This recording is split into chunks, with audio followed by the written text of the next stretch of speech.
The dinner rush at Luciano's had finally ended, leaving behind the lingering scent of garlic and red wine that clung to my uniform.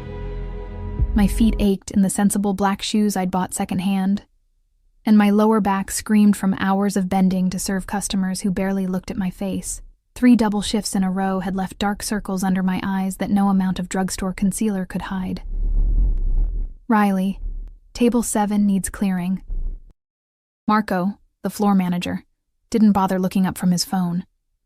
And Mr. Castellano's reservation is in 20 minutes. His usual table needs to be perfect. My stomach tightened at the name. Dominic Castellano, the man who owned half the businesses in this part of the city, though nobody discussed exactly how he'd acquired them. I'd been working at Luciano's for 6 months, and I'd seen him come in every Thursday night like clockwork, always with an entourage of well-dressed men who spoke in hushed tones and never smiled unless he did first. I gathered the dishes from table 7, wincing as a steak knife clattered to the floor. My hands were shaking again. The medication for my anxiety was sitting untouched in my apartment because this month's rent had taken precedence. 1 more week until payday. 1 more week of rationing ramen noodles and tap water. Sorry, I mumbled, though nobody was listening. The restaurant transformed whenever Dominic arrived. The staff moved differently, spoke softly, and the air itself seemed to thicken with tension.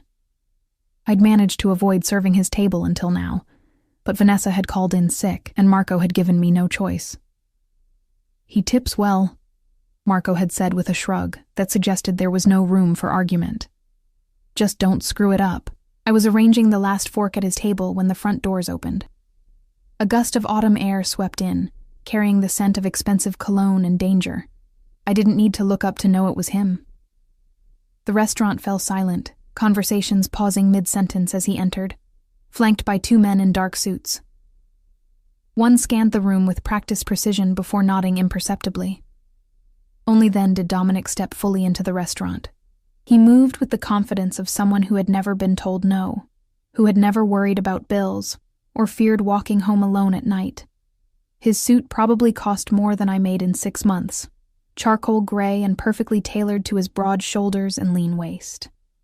At 35, he was younger than most people expected a man of his reputation to be, with sharp cheekbones and eyes so dark they appeared black in certain light. I lowered my gaze quickly, pretending to adjust a napkin that was already perfectly aligned. My heart hammered against my ribs like it was trying to escape, and my mouth went dry. I had 3 tables to serve tonight, and his was one of them. I could do this. I'd survived worse. "Good evening, Mr. Castellano." Marco's voice took on the ingratiating tone he reserved for VIPs. "Your usual table is ready." I retreated to the kitchen, leaning against the cool tile wall and taking deep breaths. Through the small circular window in the swinging door, I watched as Dominic took his seat facing the entrance. One of his men sat opposite him, while the other remained standing near the bar, his gaze constantly moving around the room. "What are you doing?" Lily, another waitress, appeared beside me with a tray of appetizers. "Is that for table 12? "No, I'm just getting my bearings. I have Mr. Castellano tonight." Lily's eyes widened slightly. "First time with the big boss, huh? Don't worry. He doesn't bite." She paused, a small smile playing at her lips, at least not in public. My cheeks flushed hot, and I busied myself preparing a water pitcher with lemon slices. "Any tips?" "Be invisible unless he needs something. Don't make eye contact unless he speaks directly to you. And whatever you do, don't spill anything on that suit." Armed with Lily's advice and the water pitcher, I approached his table. My hands were trembling so badly that the ice cubes clinked against the glass. I focused on pouring water without spilling, keeping my eyes down. "Good evening, sir. I'm Riley. I'll be your server tonight." My voice sounded strange to my own ears, too high and too breathless. When he didn't immediately respond, I risked a glance upward. He was watching me with an intensity that made me feel naked, like he could see through my uniform to all the broken parts of me I worked so hard to hide. For a moment, those dark eyes held mine, and something shifted in the air between us. Recognition, perhaps, though I was certain we'd never met before. "The special tonight is seared scallops with a lemon butter sauce and—" "Bring us the usual," he interrupted, his voice deep and smooth like aged whiskey. "And a bottle of the 1982 Brunello." I nodded and turned to leave, relief washing over me that the interaction had been mercifully brief. But his voice stopped me. "Wait." I froze, my back to him, before slowly turning around. "Yes, sir?" "You're new." It wasn't a question. "I've been here 6 months, sir." Something flickered across his face, surprise, perhaps, or annoyance, that he hadn't noticed me before. 6 months, he repeated, as if testing the words. "And yet this is the first time you've served my table." I didn't know how to respond to that. Had he been keeping track of the staff? The thought sent a cold shiver down my spine. "Vanessa is out sick," I explained, then immediately regretted offering information he hadn't asked for. But instead of dismissing me, he studied my face for a long moment. "What happened to your cheek?" My hand flew to the fading bruise near my right eye before I could stop myself. The reminder of Jason, my ex, and the reason I'd moved to this city 3 years ago, with nothing but a backpack and $200.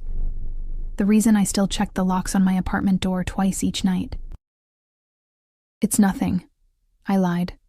I walked into a door. His eyes narrowed slightly, and I knew he didn't believe me. Something dark passed across his features, there and gone so quickly I might have imagined it. "Bring the wine first," he said finally, dismissing me with a slight nod. I hurried to the wine cellar, my heart racing.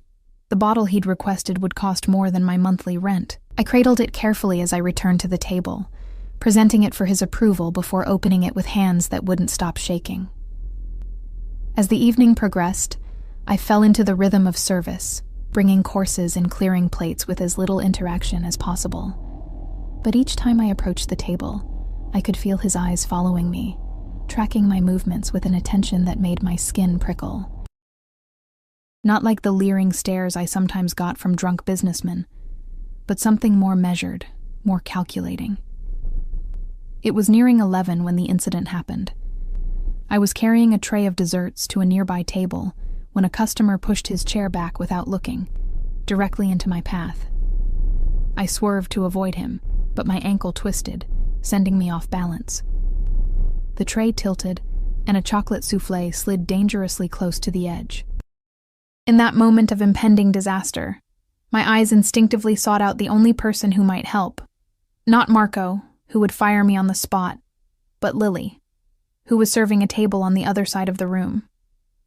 Our eyes met, and in my panic, I gave her our private signal, a quick tap on my earlobe that meant, "Help me." But it wasn't Lily who moved, it was Dominic Castellano. Before the dessert could fall, he was somehow there, his reflexes impossibly fast for a man of his size. One hand steadied my elbow while the other caught the edge of the tray, balancing it effortlessly. His touch burned through the thin fabric of my uniform and I gasped at the contact. "Careful," he murmured, his lips inches from my ear, his breath warm against my skin. The entire restaurant had fallen silent, every eye fixed on us. No one had ever seen Dominic Castellano touch a waitress, much less rush to one's aid. His bodyguard had half risen from his seat, clearly alarmed by his boss's sudden movement. "Thank you," I whispered, unable to meet his gaze. "I'm sorry. Look at me." His voice was soft but commanding. I raised my eyes to his, and what I saw there stole my breath. Concern, yes, but something else. A possessive heat that made no sense coming from a man who didn't know me. "You should be more careful, Riley." The way he said my name sent a shiver down my spine. "This city can be dangerous for someone like you." Before I could respond, he returned to his table, leaving me standing there with a perfectly balanced tray and the lingering sensation of his fingers on my skin.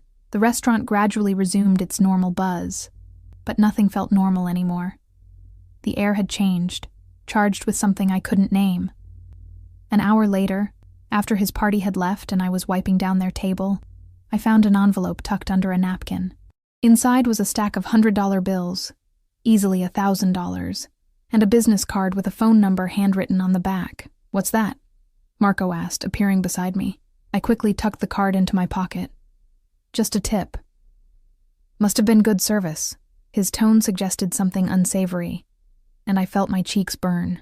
That night, as I walked home to my tiny studio apartment.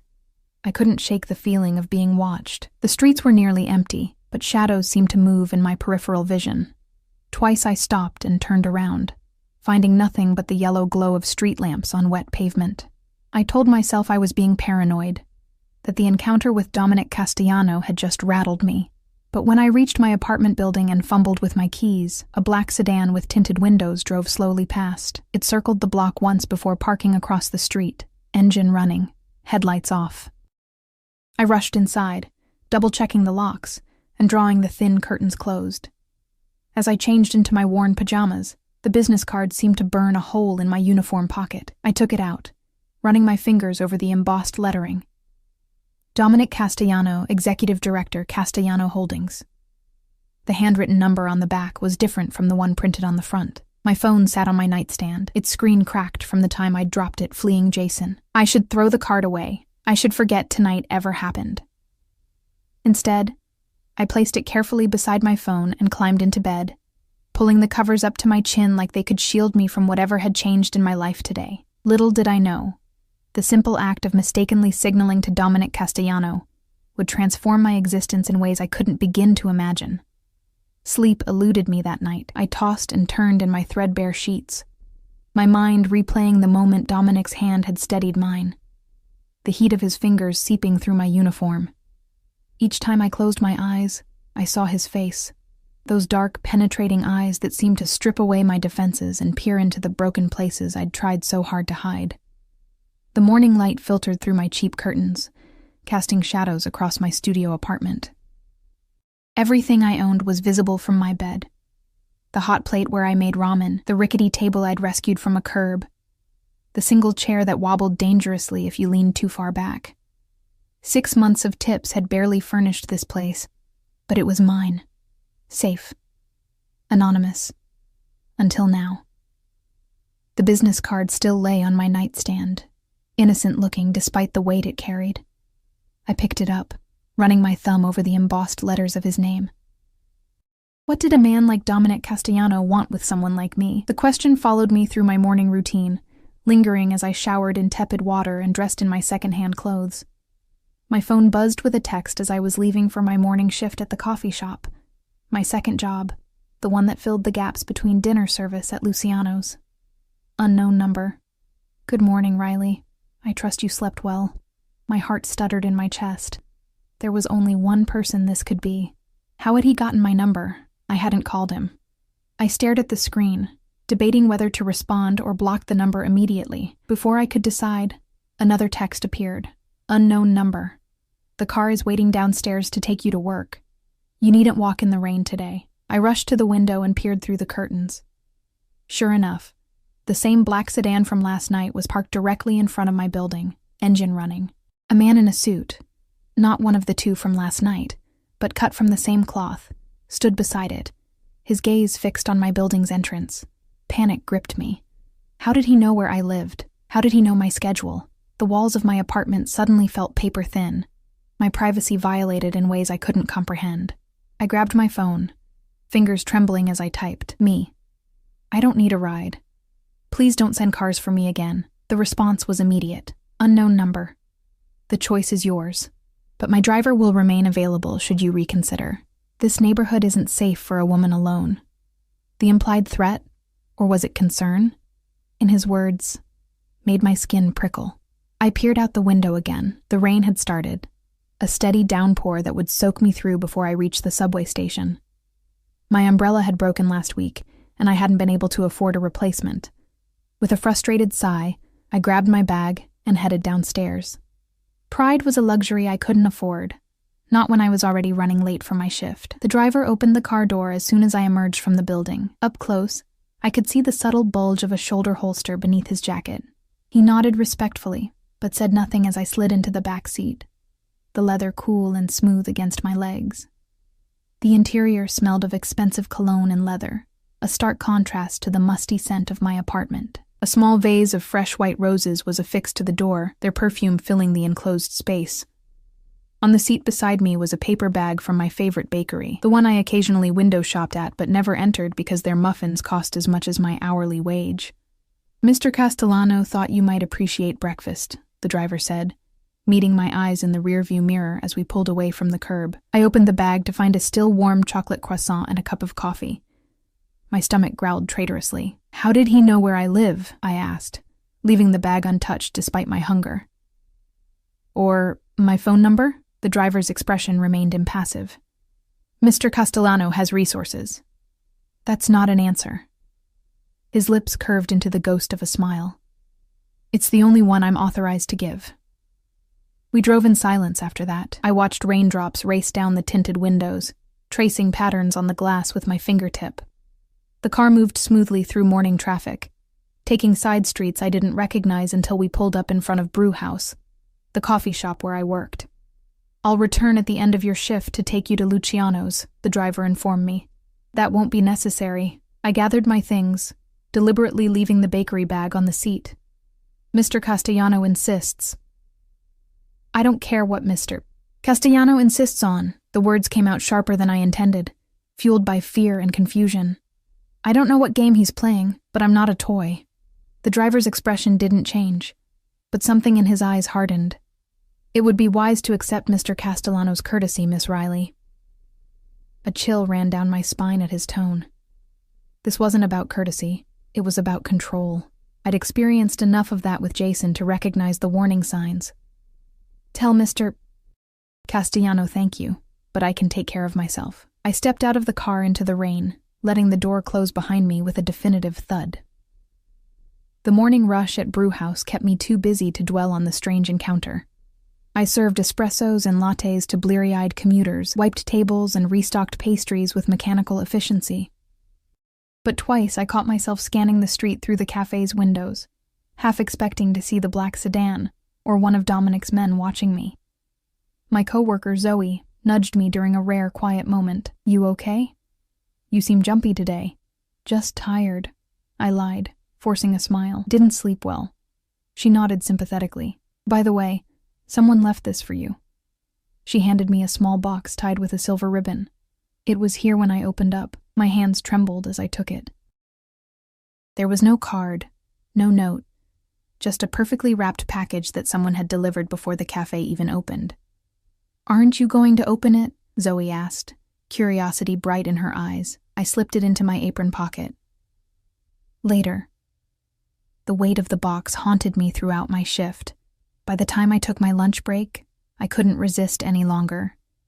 I retreated to the employee bathroom, locked the door, and carefully unwrapped the silver ribbon. Inside the box, nestled in black velvet, was a delicate silver bracelet. A small charm hung from it, a shield with a tiny diamond at its center. Protection, clear as day.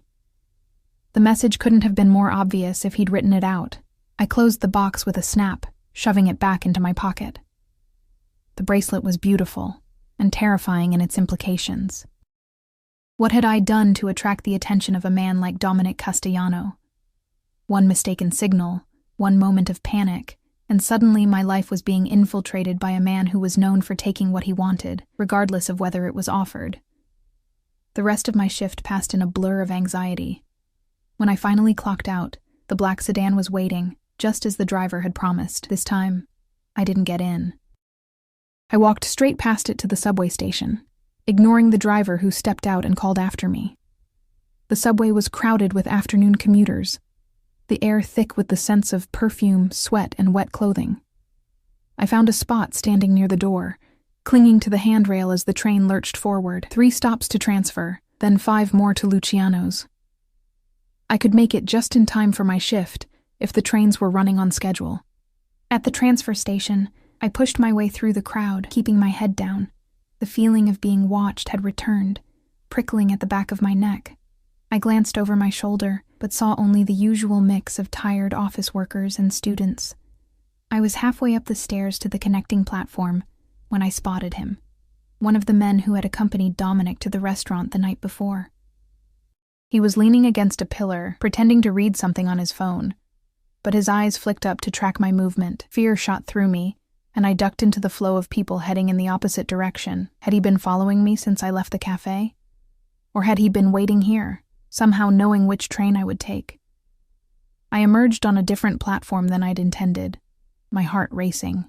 The next train arrived almost immediately, and I squeezed in just as the doors were closing, unsure of where it was headed, but desperate to escape. Through the window, I caught a glimpse of the man pushing through the crowd, his expression grim as the train pulled away. Relief washed over me, short-lived and bittersweet. I'd lost him for now, but I was on the wrong train, headed in the wrong direction, and the clock was ticking toward the start of my evening shift. By the time I arrived at Luciano's, I was 15 minutes late and soaking wet from the rain. Marco met me at the staff entrance, his face a mask of barely controlled anger. "Where the hell have you been?" he hissed, blocking my path. "Mr. Castellano has been asking for you." My blood ran cold. "What?" "He's at his usual table with some important clients. He specifically requested you as his server tonight." "But I'm not on the dinner schedule. I'm supposed to be on bar service." Marco's expression was unreadable. "Plans changed. Get changed quickly. Your uniform is in your locker. And for God's sake, do something about your hair." My locker contained not my usual black waitress uniform, but a new one, still black, but made of finer material that whispered against my skin when I put it on. It fit perfectly, hugging curves I usually tried to downplay. There was no tag, no indication of where it had come from, but I knew. Just as I knew that the silver bracelet in my pocket and the car that had followed me all day were all part of some game I hadn't agreed to play. I pulled my wet hair into a neat bun, applied some lipstick I'd borrowed from Lily's locker, and steeled myself for the evening ahead. Whatever Dominic Castellano wanted from me, I would make it clear that I wasn't for sale, not for rides in expensive cars, not for silver bracelets, not for perfectly tailored uniforms. When I emerged from the back, Lily caught my arm, her eyes wide. "What did you do to get his attention?" she whispered. "Nothing," I said, the word bitter on my tongue. "Absolutely nothing." She didn't look convinced. "Be careful, Riley. There are rumors about him, about what happens to people who get on his bad side." "What about people who get on his good side?" I asked, though I already feared I knew the answer. Lily's gaze dropped. "They disappear too, just in different ways." Her warning followed me as I approached Dominic's table, my spine straight despite the fear coiling in my stomach. He sat facing the entrance, as always. But tonight, there were 4 other men with him, older, equally well-dressed, with the sharp eyes and careful movements of predators assessing potential threats. Dominic looked up as I approached, his dark eyes tracking my movement. Something shifted in his expression. Satisfaction, perhaps, at having maneuvered me exactly where he wanted me, despite my attempts to avoid him. "Good evening, gentlemen," I said, proud that my voice didn't waver. "May I start you with something from the bar?" "Riley," Dominic said, my name rolling off his tongue like he was tasting it. "I was beginning to worry you wouldn't join us." "Traffic was bad," I lied, avoiding his gaze. "Indeed." He didn't believe me. That much was clear. "Gentlemen, this is Riley, who will be taking exceptional care of us tonight." The men around the table assessed me with varying degrees of interest and dismissal. One, older than the rest with silver at his temples, smiled in a way that made my skin crawl. "Charming," he said, his accent thick and Eastern European. "You have excellent taste, as always, Dominic." Heat rushed to my cheeks at the implication. Before I could correct him, Dominic spoke. "Riley is not one of my acquisitions, Victor. She is a valued employee of this establishment and will be treated with appropriate respect." His tone was light, conversational even, but something in it made Victor's smile fade immediately. The table fell silent, tension crackling in the air until Dominic broke it by ordering wine for the table. As I turned to fulfill the order, his hand caught my wrist, the same one where the silver bracelet now rested in my pocket. His touch was gentle but impossible to break without causing a scene. "You didn't wear my gift," he observed quietly, for my ears alone. I met his gaze directly for the first time that evening. "I don't accept gifts from men I don't know." Something flickered in his eyes, amusement perhaps, or appreciation for my defiance. "We could remedy that. There's a car waiting to take you home tonight. I'll be in it." It wasn't a request. It wasn't even an invitation. It was a statement of fact, delivered with the confidence of a man unaccustomed to refusal. "I prefer the subway," I said, gently but firmly extracting my wrist from his grip. His smile was slow and certain. "No, you don't." I walked away with his words echoing in my ears, feeling the weight of his gaze on my back like a physical touch. The evening stretched ahead of me, hours of navigating his presence while pretending I wasn't acutely aware of his every movement. And somewhere outside, a car was waiting, and with it, a man who had decided, for reasons I couldn't fathom, that I was his. The rest of the evening passed in a haze of tension. I moved between tables mechanically, hyper-aware of Dominic's presence even when my back was turned. His table required little actual service. Drinks were nursed slowly, courses lingered over, conversations conducted in hushed tones that ceased whenever I approached. But even when I wasn't directly serving them, I felt his eyes tracking me across the restaurant. By 11, most of the other patrons had left. Dominic's party remained, having shifted from dinner to cognac and cigars, the smell of expensive tobacco hanging in the air despite the restaurant's no-smoking policy. Marco said nothing about it, just as he said nothing about the new uniform I wore, or the way Dominic's gaze followed me. "Last call, gentlemen," I announced, approaching their table with practiced professionalism. "Is there anything else I can bring you before we close?" The silver-haired man, Victor, glanced at his watch and murmured something in a language I didn't understand. The others nodded, gathering their things. "I believe we're finished," Dominic replied, his eyes never leaving mine. "My associates have an early flight tomorrow." One by one, they stood, shaking hands with Dominic, before making their way to the exit, where 2 black SUVs idled at the curb. Security men materialized from the shadows to escort them, moving with the fluid precision of those accustomed to guarding important people. And then it was just Dominic, still seated, watching me with those dark, unreadable eyes. "Your colleagues have left," I pointed out unnecessarily. "The kitchen is closed. Sit." He gestured to the chair across from him. Not a request, a command. I remained standing. "I'm still on shift." "Not anymore." He nodded toward the back, where I could see Marco flipping the sign on the door to closed, before disappearing into his office. The other waitstaff had already begun their closing duties, studiously avoiding looking in our direction. Anger flared, hot and sudden. "Did you buy my time from my boss?" A flicker of something, perhaps surprise at my directness, crossed his face. "I merely suggested that you'd worked enough for one evening. That wasn't your decision to make." "Sit down, Riley." His voice softened, but the steel beneath remained. "Please." The "please" caught me off guard. I hesitated, then reluctantly took the seat across from him, perching on the edge as if ready to flee at any moment. Up close, I could see the fine lines at the corners of his eyes, the shadow of stubble along his jaw despite the lateness of the hour. "Why are you doing this?" I asked, too exhausted to maintain pretense. "The car, the bracelet, the uniform. What do you want from me?" He studied me for a long moment, long enough that I began to shift uncomfortably under his scrutiny. "Do you know who I am?" he finally asked. It seemed like a trick question. "Dominic Castellano. You own Castellano Holdings." "And what does Castellano Holdings do, in your understanding?" I swallowed hard. Everyone knew the rumors, the whispers about where his money came from. No one discussed it openly, but in a city this size, secrets had a way of spreading. Real estate, import, export, investments. I recited the official line from his company website, which I'd looked up after our first encounter. A small smile played at the corners of his mouth. A diplomatic answer. "I don't know what you want me to say." The truth would be refreshing. I took a deep breath. "They say you're connected, that your family has controlled certain businesses in this city for generations." "They say," he repeated, amusement evident in his tone. "And what do you believe?" "I believe that men who send drivers to follow waitresses they've just met are dangerous, regardless of their occupation." Instead of being offended, he laughed, a genuine sound that transformed his face, softening the hard edges and making him look younger, almost approachable. "Fair enough," he conceded, reaching for his glass, "though I would argue that the danger depends entirely on one's intentions."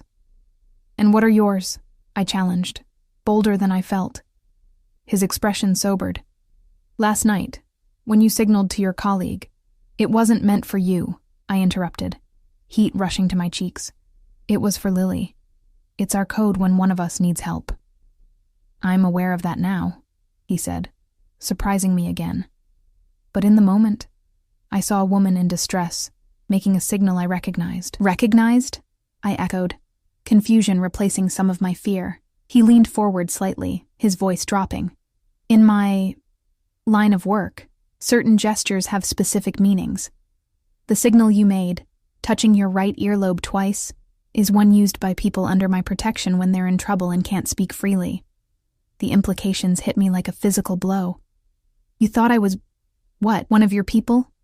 That I was signaling you specifically? Yes. His gaze was intense, searching my face, and despite realizing my mistake, I find myself concerned about you. You don't know me. I know enough. He reached across the table, his fingers brushing against the fading bruise on my cheek. I flinched at the contact and his eyes darkened. I know someone hurt you. I know you work 2 jobs and still struggle to make rent on an apartment in the worst part of the city. I know you send money to a post office box in Ohio every month, though you have no family there, you acknowledge. Terror gripped me, cold and paralyzing. How? Resources, he said simply, echoing his driver's earlier non-answer. The question isn't how I know these things, Riley.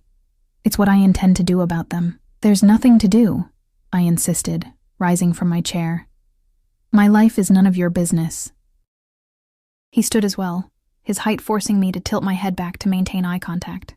It became my business the moment I thought you were signaling me for help. But I wasn't. And yet, you need it all the same.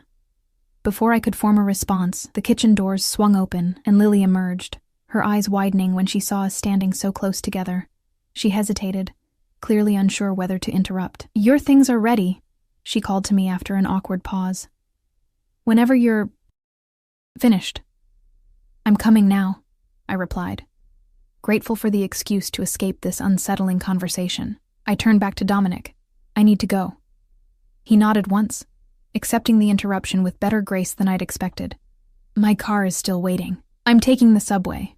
His jaw tightened, a muscle working beneath the skin. It's after midnight. The neighborhood where you live is where I live. I cut him off. I managed just fine.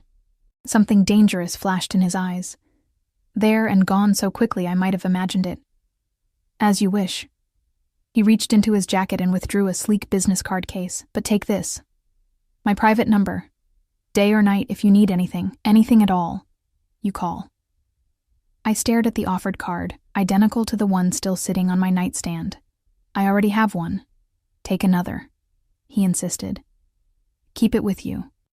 To end the conversation more than anything else, I accepted the card, slipping it into my pocket alongside the still unworn silver bracelet. Good night, Mr. Castellano. Dominic, he corrected, his voice softening again. When we're alone, I'd prefer you use my first name. The intimacy implied in that request sent a shiver down my spine. We won't be alone again. His smile returned, confident and knowing. We'll see. I retreated to the staff room, my heart pounding against my ribs. Lily was waiting, her expression a mixture of concern and burning curiosity. What the hell, Riley? She whispered, helping me gather my things. First the car this morning, now he's staying late just to talk to you? What's going on? Nothing, I insisted, changing quickly out of the new uniform and into my own clothes. It's a misunderstanding, that's all. She didn't look convinced. Be careful. Men like him don't take rejection well. I'm not rejecting him because there's nothing to reject, I said, more sharply than I'd intended. He's confused me with someone else. Once he realizes that, he'll lose interest. But even as I spoke the words, I wasn't sure I believed them. The way he'd looked at me, the things he knew about me. This went beyond a simple case of mistaken identity.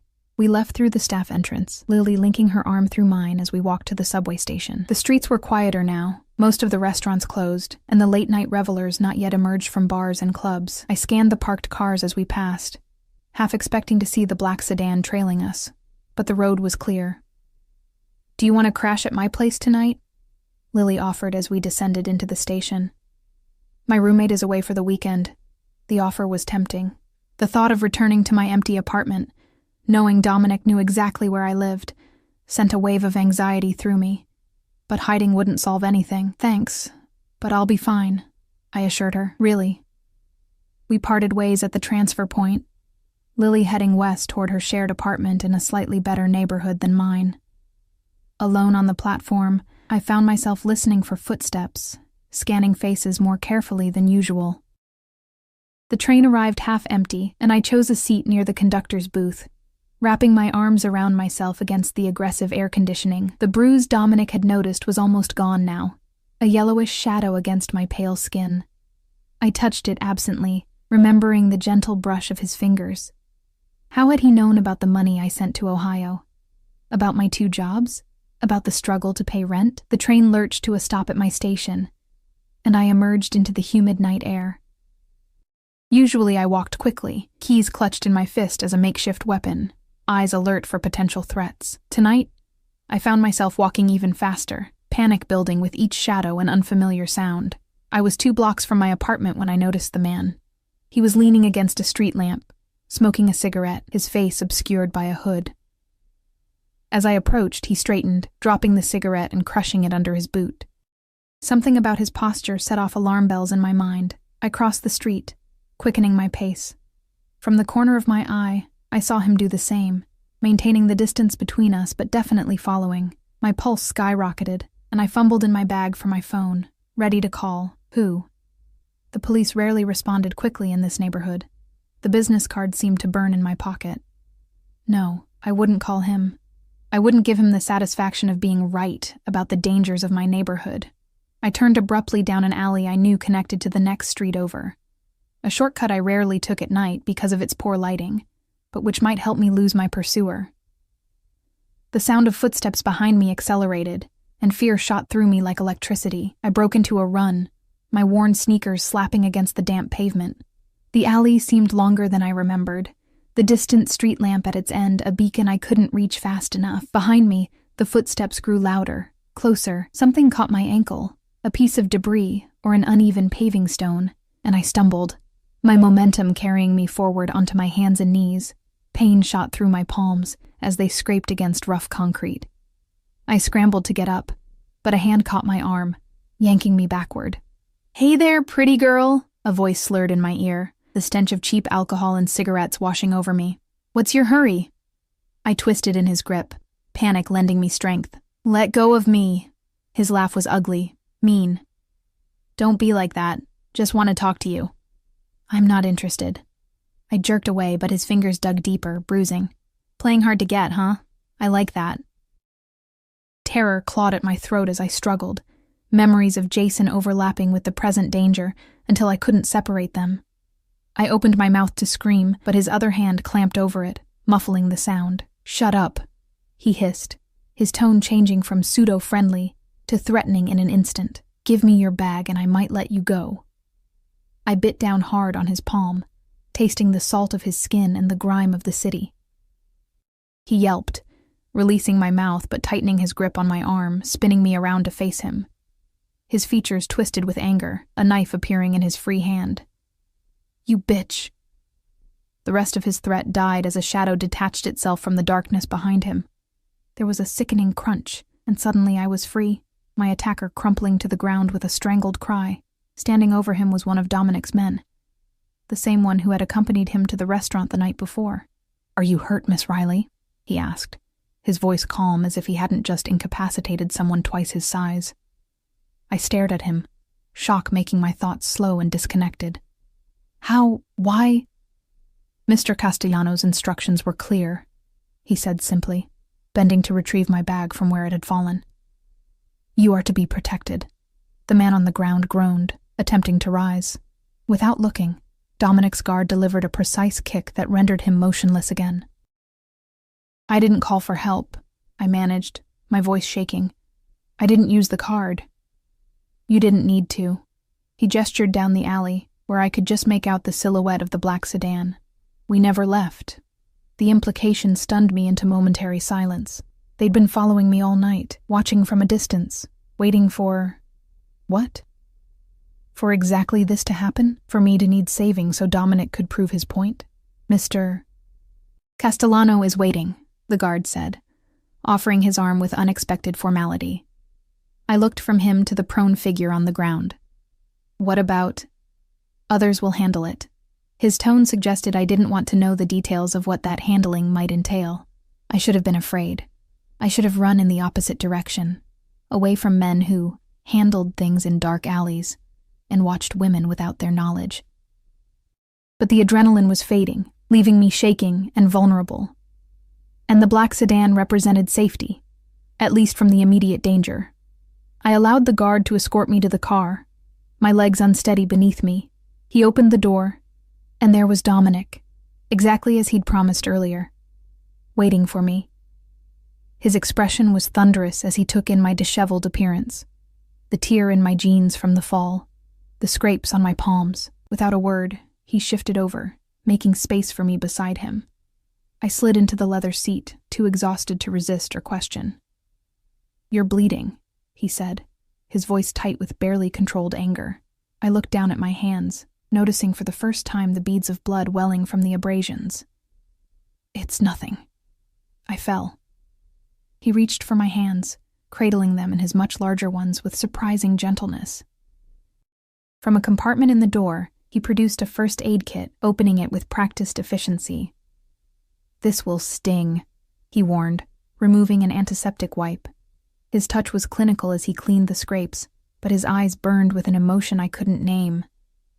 "He will never touch you again." The certainty in his voice sent a chill through me. "What will happen to him? Nothing you need to concern yourself with." That's not an answer. Dominic looked up from my hands, his gaze locking with mine. "Do you really want to know?" I didn't. The realization was uncomfortable, sitting heavy in my chest alongside the gratitude I couldn't help feeling toward this dangerous man who had, whether I wanted it or not, kept me safe tonight. "Why are you doing this?" I asked instead, my voice barely above a whisper. His thumb traced a circle on my wrist, just below the pulse point. "Because from the moment you looked at me across that restaurant, I knew you were mine to protect." The possessiveness in those words should have frightened me. Instead, I felt something else entirely, a warmth spreading through me that had nothing to do with fear and everything to do with the way his eyes softened when they met mine. "I don't belong to anyone," I said. But the protest sounded weak even to my own ears. His smile was slow, knowing. "Not yet." He reached into his pocket and withdrew the silver bracelet, the one I'd left in my own pocket when changing out of the uniform. "But you will."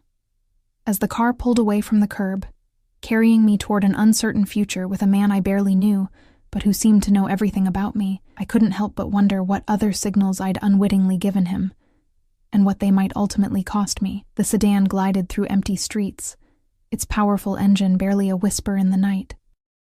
I watched the familiar landmarks of my neighborhood fall away, realizing belatedly that we weren't heading toward my apartment. "Where are we going?" I asked, tension creeping back into my voice. Dominic's hand still held mine, his thumb tracing idle patterns across my skin. "Somewhere safe. My apartment is safe." Even I didn't believe the lie. His expression remained neutral, but his eyes darkened. "Your apartment has a broken window latch in the bathroom, a door that could be kicked in with minimal effort, and a landlord who hasn't updated the security system since the 90s. He paused, watching my reaction. "Your neighbor in 2B has a key to your unit, courtesy of the previous tenant who never returned it. He's used it twice in the past month while you were at work." Horror washed over me in a cold wave. "How do you—" "I told you. Resources." His grip on my hand tightened slightly. "You're not going back there tonight, perhaps not at all." The casual way he dismissed my home, my independence, sparked anger through my exhaustion. "You don't get to make that decision. Someone tried to hurt you tonight, Riley." His voice remained calm, but something dangerous lurked beneath. "If Miguel hadn't been there, because you ordered him to follow me," I cut in. "I didn't ask for protection. And yet, you needed it." I pulled my hand from his, wrapping my arms around myself. "One night, I'll stay somewhere else for one night, but tomorrow, I'm going home." He studied me for a long moment, then nodded once. One night. The car turned onto a tree-lined avenue in an upscale neighborhood I rarely had reason to visit. Elegant townhouses with wrought iron fences gave way to a gated community where a security guard waved us through without stopping. We pulled into a circular driveway fronting a sprawling mansion that looked more like a small hotel than a private residence. "This is your house?" I asked, unable to hide my astonishment. "One of them." He stepped out as the driver opened his door, then extended his hand to help me. "The most secure." I hesitated before taking it, the cool night air raising goosebumps on my arms. The house loomed before us, windows glowing with warm light despite the late hour. Two men in suits stood flanking the massive front door, their postures alert despite the stillness of the night. "Do you always have this much security?" I asked as we approached, my voice barely above a whisper. "Yes." He placed his hand at the small of my back, guiding me up the steps. The touch was light, but proprietary in a way that made my pulse quicken, though it's been increased recently. The implication hung in the air between us. Increased because of me? Because he'd brought a stranger into his inner circle? Or was there some other threat I wasn't aware of? The guards nodded respectfully as we passed, their eyes sweeping over me with professional assessment before returning to their vigilant watch of the grounds. The front door opened before we reached it, a silver-haired woman in a simple black dress standing in the threshold. "Mr. Castellano," she greeted, her accent faintly European. "We've prepared the blue suite as requested." "Thank you, Elena," Dominic replied, ushering me inside. "This is Miss Riley. She'll be staying with us tonight." Elena's eyes flickered over my disheveled appearance, the torn jeans, scraped hands, and tangled hair, but her expression remained impassive. "Of course, sir. Would you like me to show her to her room? I'll do it," he said. "Please have some food sent up, and find her something to wear." "Right away." She disappeared down a hallway, her footsteps silent on the marble floor. I stood in the cavernous entryway, feeling small and out of place amid the obvious wealth surrounding me. Crystal chandeliers hung from coffered ceilings, priceless artwork adorned walls paneled in dark wood. It was beautiful but intimidating, a reminder of how different our worlds were. "Come," Dominic said, his hand returning to the small of my back. "You should rest." He led me up a sweeping staircase to the second floor, down a corridor lined with closed doors. The house was silent except for our footsteps and the distant ticking of a grandfather clock. At the end of the hall, he stopped before a set of double doors, opening them to reveal a suite that was larger than my entire apartment. A four-poster bed dominated the room, draped in blue silk that matched the curtains framing floor-to-ceiling windows. A sitting area with a small sofa and armchairs surrounded a fireplace where flames danced behind a protective screen. Beyond an archway, I glimpsed a marble bathroom with a clawfoot tub large enough for two. "This is excessive," I managed, overwhelmed by the opulence. A hint of a smile touched his lips. "It's secure." He crossed to a panel near the door, entering a code. "The windows are bulletproof. The doors lock from the inside only.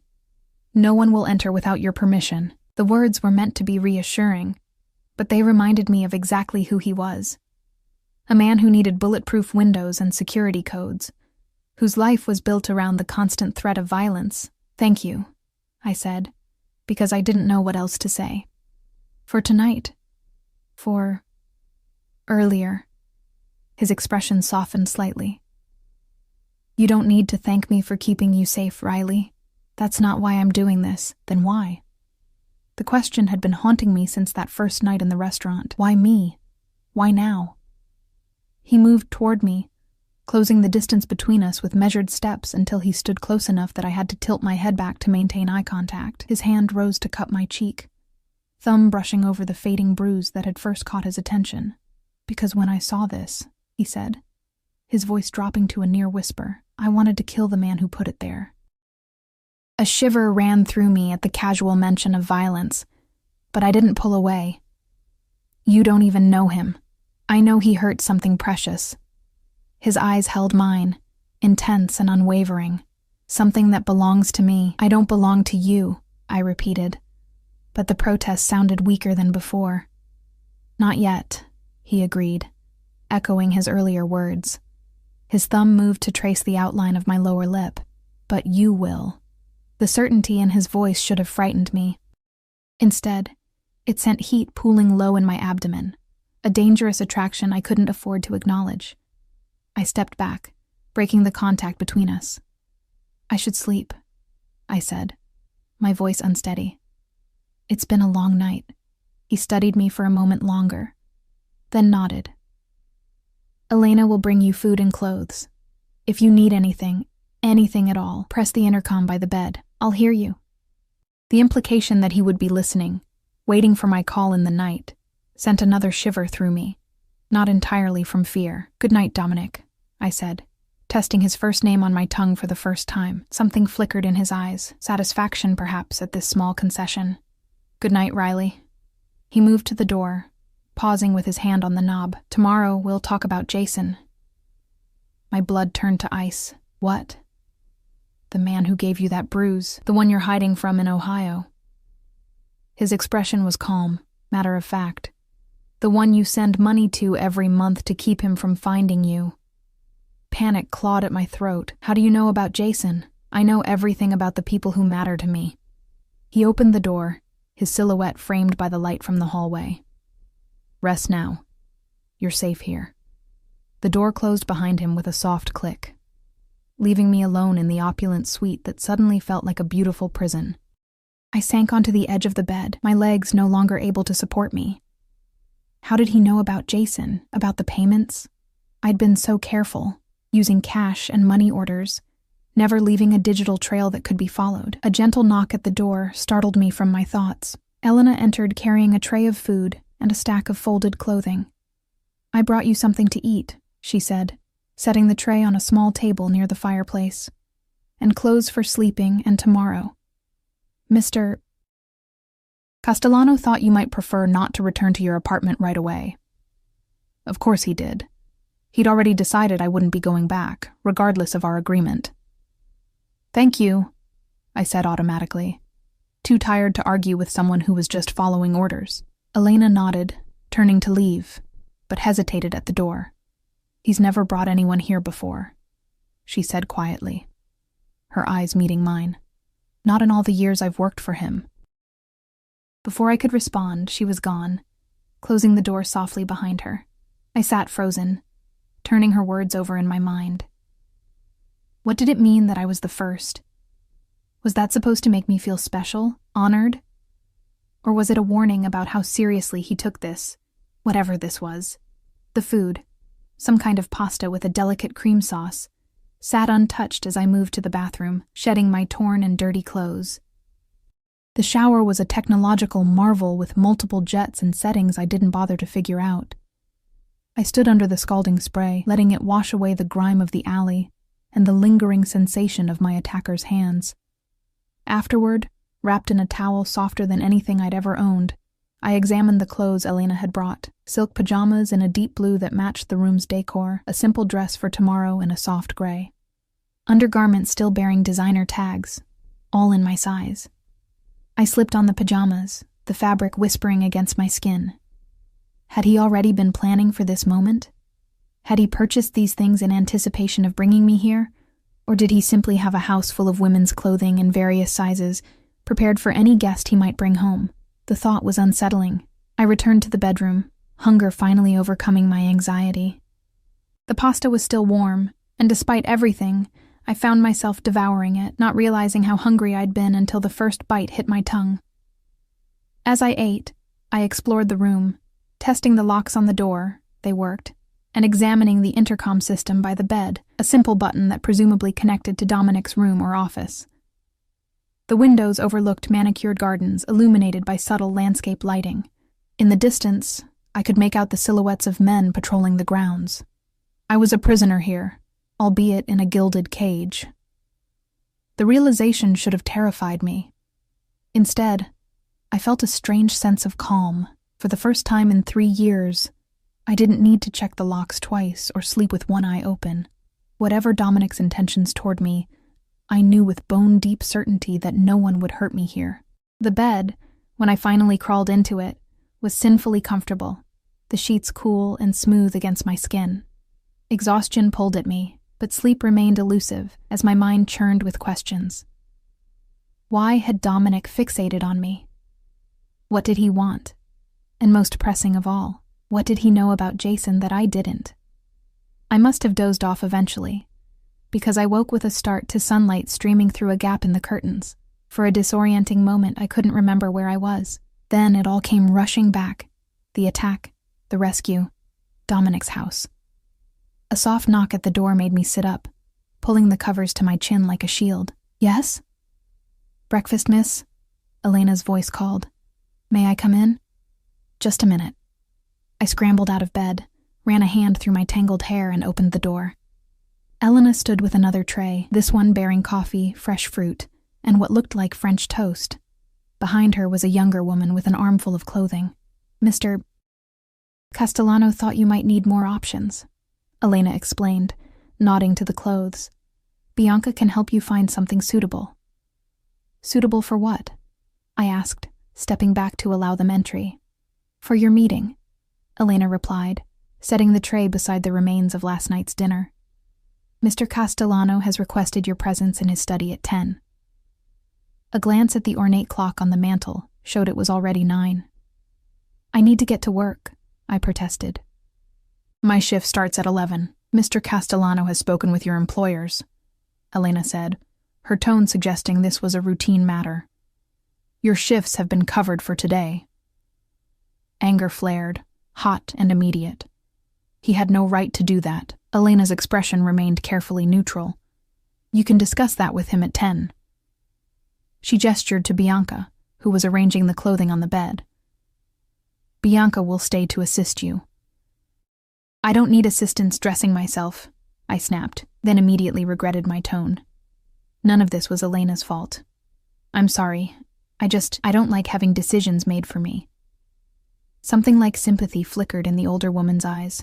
Few who enter Mr. Castellano's orbit maintain complete independence, Miss Riley, but not all cages are prisons. With that cryptic statement, she left, closing the door behind her. Bianca, who couldn't have been more than 20, offered me a shy smile. Would you like to see the options, miss? Mr. Castellano was very specific about the colors. Of course he was. I sighed, gesturing for her to continue. What choice did I have? I was in his house, surrounded by his staff, dependent on his hospitality. For now, at least, I would play along. The clothes were beautiful, simple but clearly expensive, in shades of blue and gray that flattered my coloring. I chose a knee-length dress in pale blue, its modest cut belying the luxury of the fabric. Bianca offered to style my hair, but I declined, settling for a simple ponytail that kept it out of my face. At precisely 10 o'clock, I stood outside the door to Dominic's study, my borrowed clothes feeling like a costume. I raised my hand to knock, then hesitated, uncertainty washing over me.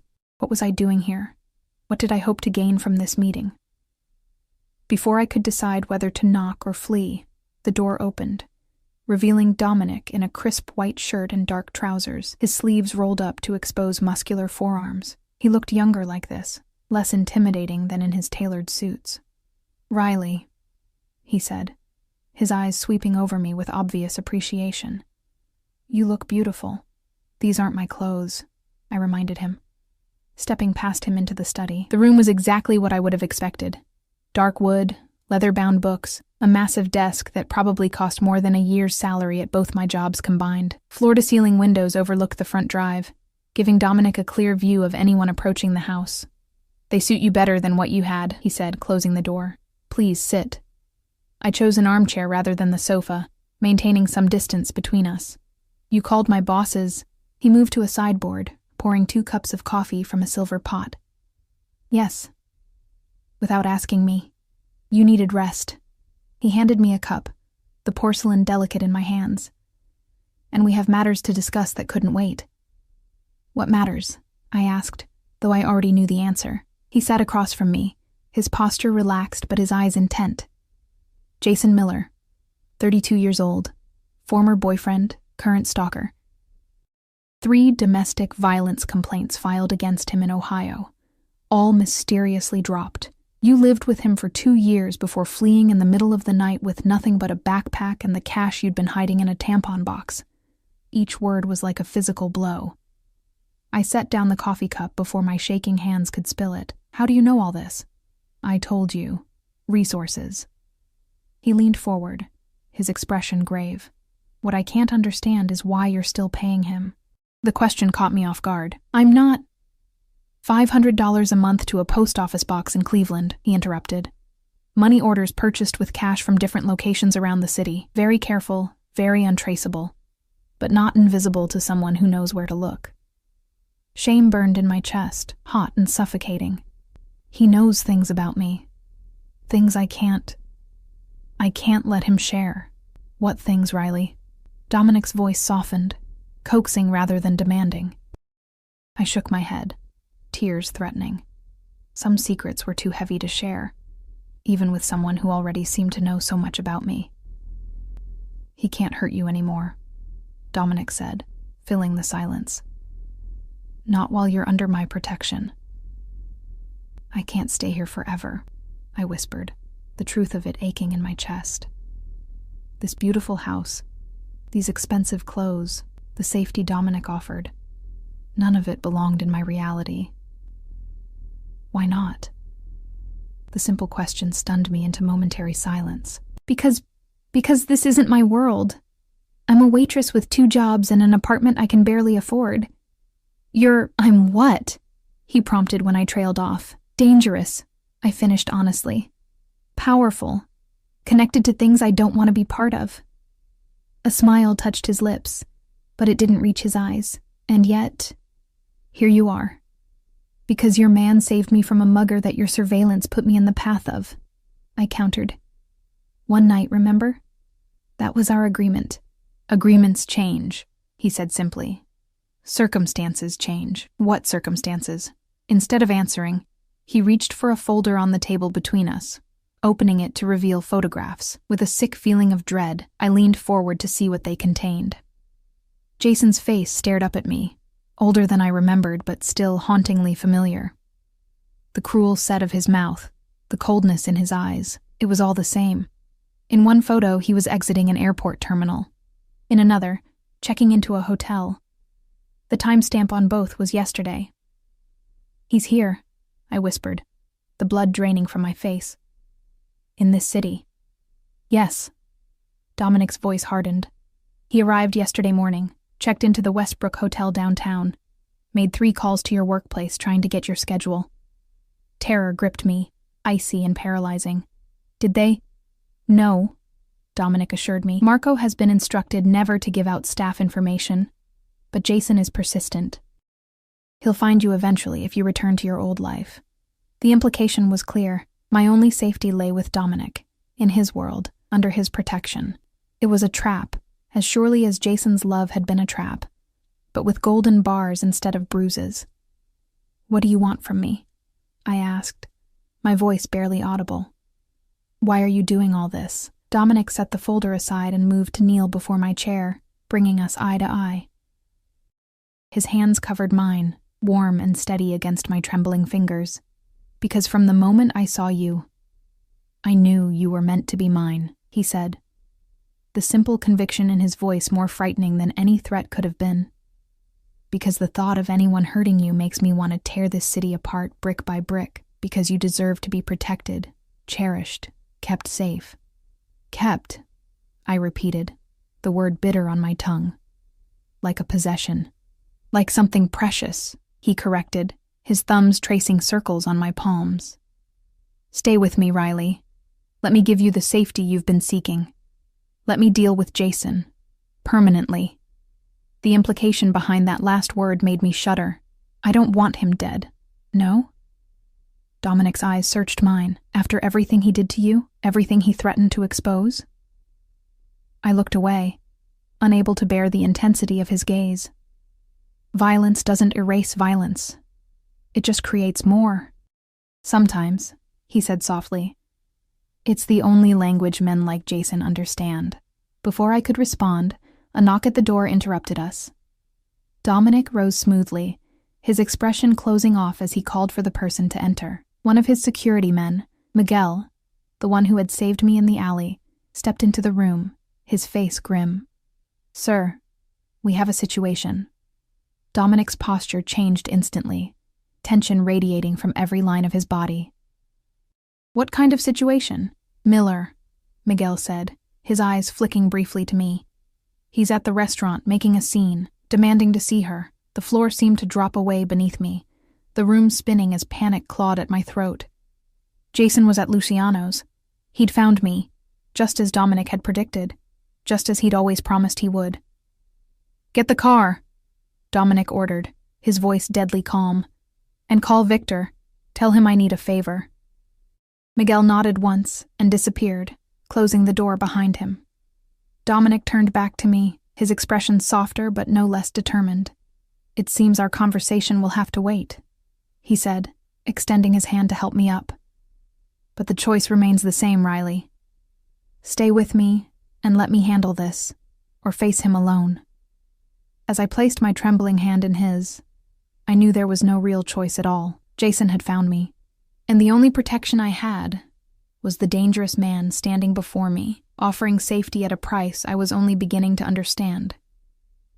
The drive to Luciano's passed in tense silence. Dominic sat beside me in the back of the sedan, his hand covering mine in a gesture that was both possessive and reassuring. 2 more cars flanked us, one ahead, one behind, filled with men whose job it was to keep Dominic safe, to keep me safe, at least for now. "What will happen when we get there?" I finally asked, my voice barely audible over the purr of the engine. Dominic's thumb traced circles on my palm, a rhythmic movement that seemed designed to soothe. "That depends on him." "On Jason?" "Yes." His eyes met mine, dark and unreadable. "If he's reasonable, he'll accept compensation to leave and never contact you again. And if he's not reasonable," I already knew the answer, but something in me needed to hear him say it. Dominic's expression hardened. "Then I'll handle it differently." The calm certainty in his voice sent a chill through me. "I don't want anyone hurt because of me. The choice isn't yours to make." His grip tightened slightly. "Jason made his decision when he put his hands on you, when he followed you here, when he threatened to expose whatever secret he holds over you." I turned away, watching the familiar streets of the city blur past the window. We were entering the business district now, where Luciano's occupied the ground floor of an elegant pre-war building. Even from a block away, I could see the cluster of dark SUVs parked haphazardly at the curb. "Victor's men," Dominic explained, following my gaze. "He controls this territory. I needed his permission to resolve matters here." The casual mention of territories and permissions was a stark reminder of exactly who Dominic was. Not just a wealthy businessman, but a man with the kind of power that operated outside normal laws and constraints. As our car pulled up to the restaurant, I could see figures moving inside, despite the closed sign hanging in the window. Marco stood just inside the door, his face pale with stress. Beside him was a man I recognized as one of Victor's security team from the dinner 2 nights ago. "Stay in the car until Miguel opens your door," Dominic instructed, his voice leaving no room for argument. "When we go in, stay behind me. Don't speak unless I tell you to. And whatever happens, don't show fear." Easy for him to say. Fear was a living thing inside me, coiling and uncoiling with every breath. Fear of Jason, yes, but also fear of whatever Dominic planned to do, of the violence that seemed to hover just beneath the surface of his calm exterior. Miguel opened Dominic's door first, scanning the street before nodding once. Only then did he move to my side, offering his hand with unexpected formality as I stepped onto the sidewalk. The air was cool against my skin, carrying the scent of approaching rain. In the distance, thunder rumbled, a fitting soundtrack for the confrontation ahead. Dominic's hand settled at the small of my back, guiding me toward the entrance. The pressure was light but insistent, brooking no hesitation. As we approached, Marco hurried to unlock the door, his relief at seeing Dominic palpable. "Mr. Castellano, thank God," he said, his voice low and urgent. "He's been here for an hour, refusing to leave. Says he's her fiancé, that she's stolen from him." Dominic's expression didn't change, but I felt the tension radiating from him. "Where is he now?" "In the back dining room with Victor's men," Marco replied, casting a nervous glance at me. "He doesn't know I called you. Good." Dominic turned to Miguel. "Keep Riley close. If anything happens, get her out immediately." Miguel nodded, moving to stand slightly behind me, a human shield ready to whisk me to safety at the first sign of trouble. The gesture should have been comforting, but instead, it heightened my anxiety. What was Dominic expecting to happen? We moved through the empty restaurant, past tables still set for a service that would clearly not be happening today. The back dining room was a smaller, more intimate space used for private parties and special events. As we approached, I could hear voices. One raised in anger, the others low and controlled. Jason. Even after 3 years, the sound of his voice sent ice through my veins. My steps faltered, and Dominic immediately sensed my distress. He turned, his eyes meeting mine with an intensity that momentarily drove away the fear. "He can't hurt you anymore," Dominic said, his voice pitched for my ears alone. "I won't let him." The simple promise steadied me. I took a deep breath and nodded, allowing him to lead me the last few steps into the dining room. Jason stood in the center of the space, his back to us.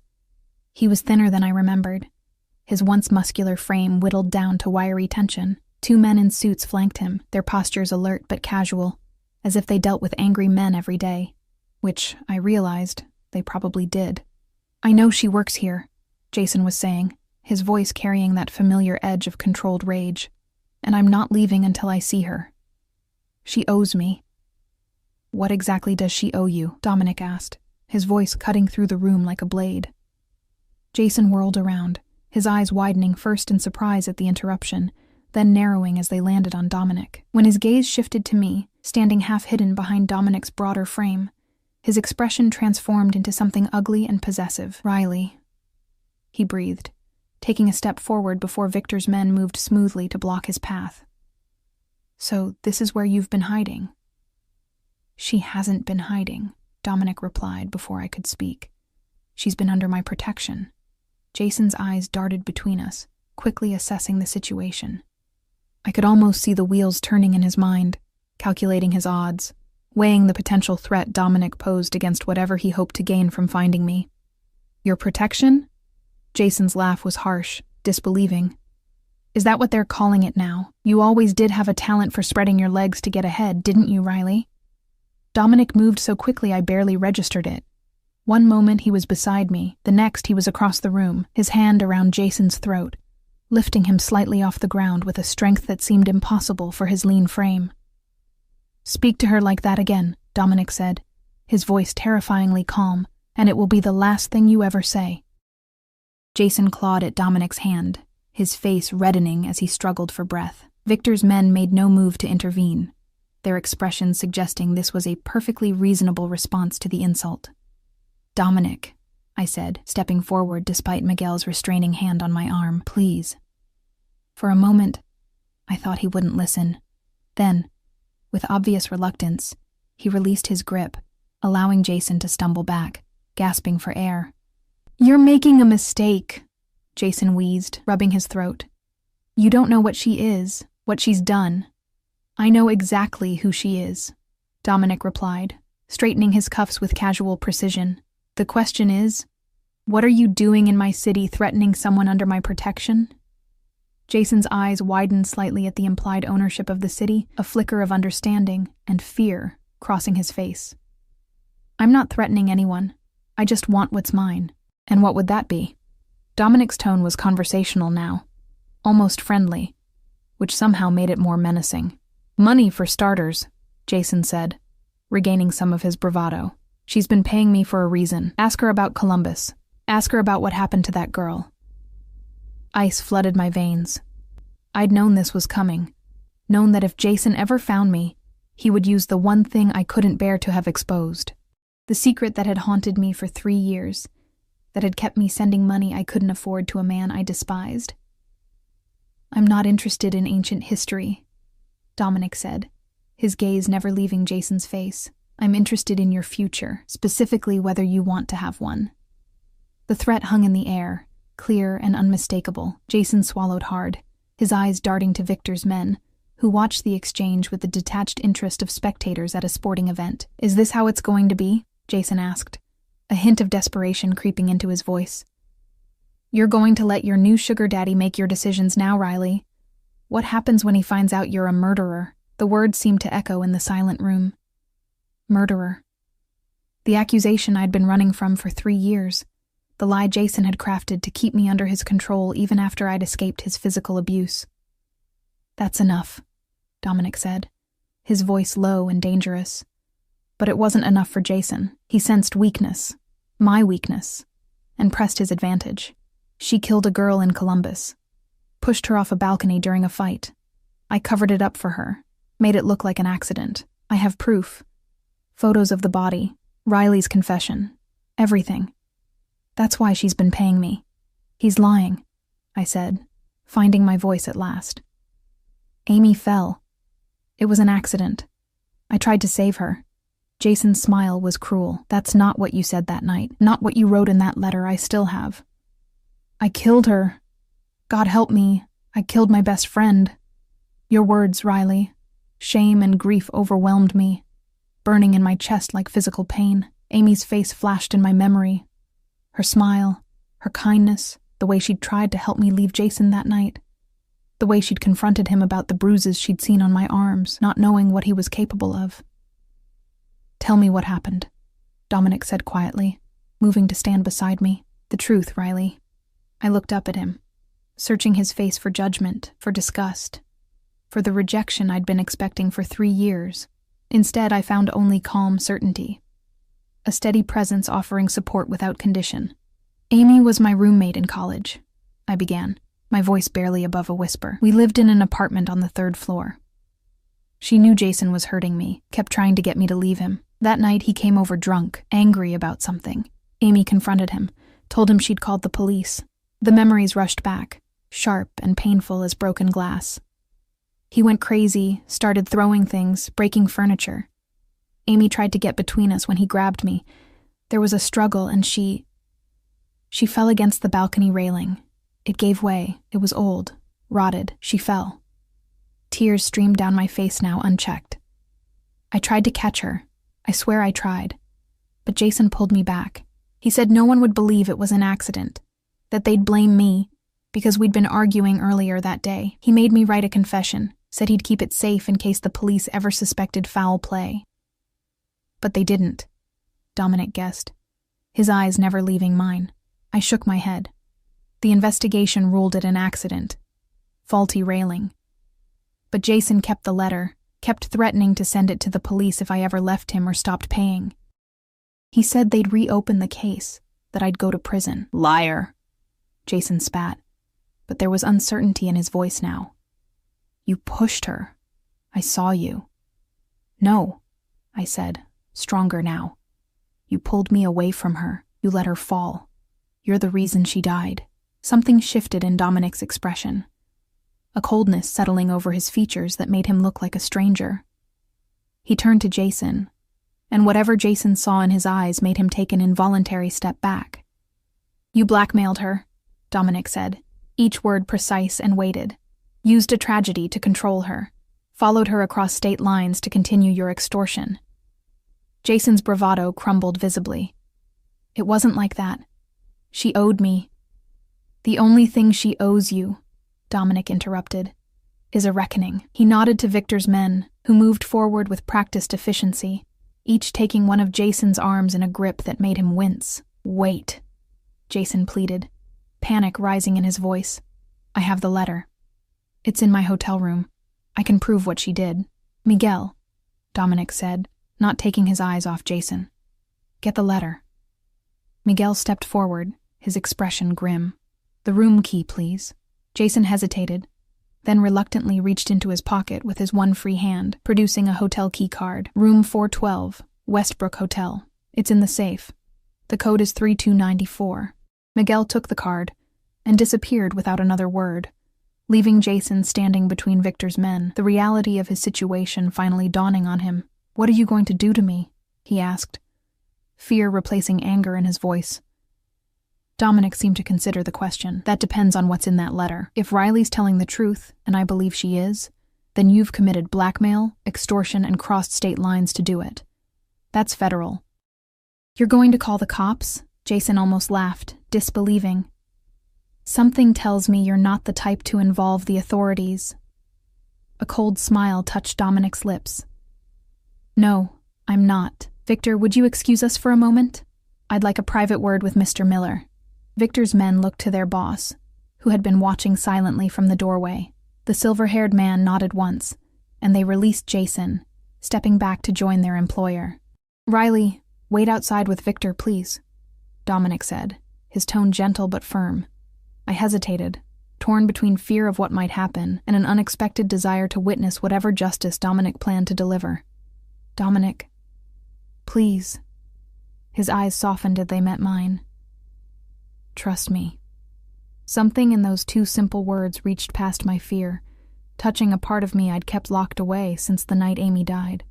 My capacity for trust. With a small nod, I turned and followed Victor into the main dining room, the door closing behind us with a soft click. Victor studied me with curious eyes as we stood in awkward silence. "So you are the one," he finally said, his accent thicker than I remembered. "The one what?"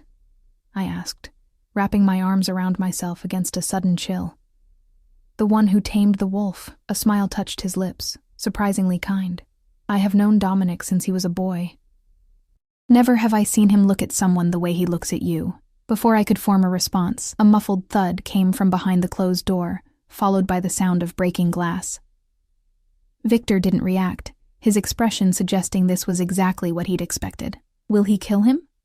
I asked, the question escaping before I could stop it. Victor considered me for a long moment. "Would it matter to you if he did?" I thought of Jason, of the years of abuse, the terror of being found, the shame of paying him every month to keep a secret that wasn't even true. I thought of Amy, who had only tried to help me, whose death had been twisted into a weapon against me. "Yes," I said finally. "It would matter." Something like respect flickered in Victor's eyes. "Then no, he will not kill him.